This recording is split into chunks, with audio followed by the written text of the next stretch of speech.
So what happens when your jurisdiction has signed on to the Singapore Convention?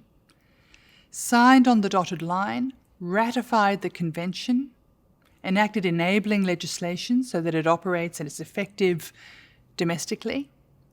What then? Does the world of international commercial mediation suddenly shift? Well, it depends. The Singapore Convention is crucial. It's an absolutely essential piece of the international mediation and the international dispute resolution jigsaw puzzle. You can't live without it. But it's not adequate. You see, international mediation, and mediation for that matter, doesn't take place in a vacuum. It takes place in a regulatory and institutional framework. And the framework in which mediation operates can be a deliberately designed framework, or it can be one that just happens. But in any event, it's there. It's important to ask what aspects of mediation are regulated and how are they regulated in your jurisdiction. Experience shows that the jurisdictions with well-developed mediation systems use a combination of formal laws, such as legislation, and soft law, such as institutional rules and contracts, mediation clauses, for example. So this combination is important, and it's important to think about how do we regulate, yes, enforceability of international mediated settlement agreements. We now have the Singapore Convention, but what about the recognition and enforceability of mediation clauses, of mediation agreements, that is, agreements to enter into the mediation process? What about how confidentiality is regulated in our jurisdiction?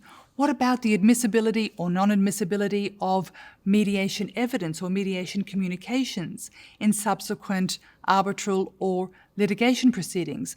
What about litigation limitation periods? What's the impact of mediation on those limitation periods? All of these and other aspects of mediation need to be regulated, and they may need to be regulated in different ways. What about incentives for lawyers to advise clients to engage in mediation where it's reasonable to do so? Right? The experience shows that a robust enabling framework that deals with regulatory and institutional elements will really support mediation practice, and in this context today, it will support the success of the Singapore Convention. Equally important for the success of the Singapore Convention is the court's attitude to mediation and the judiciary's understanding of mediation processes and the provisions of the Convention.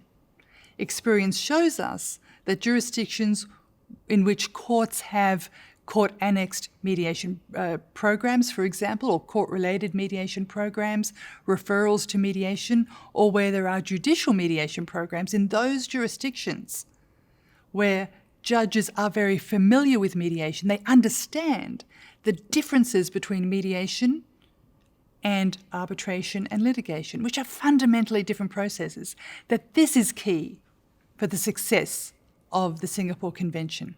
And finally, mediation infrastructure and the quality of mediation services, and by that I mean mediators, but also the institutional services that accompany a mediator's work, are crucial.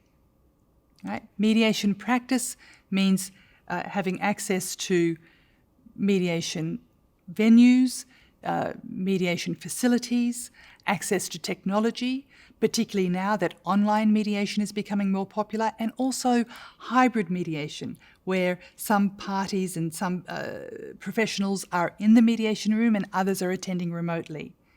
Right? So having the institutional capacity to offer sophisticated mediation venues will also attract users of dispute resolution to your jurisdiction and enable you to make the most out of the Singapore Convention.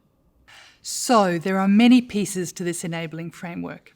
In your resources, there is a video and an article which outline 10 criteria to a robust enabling framework for cross-border mediation. The article gives you examples and illustrations based on the Singapore experience.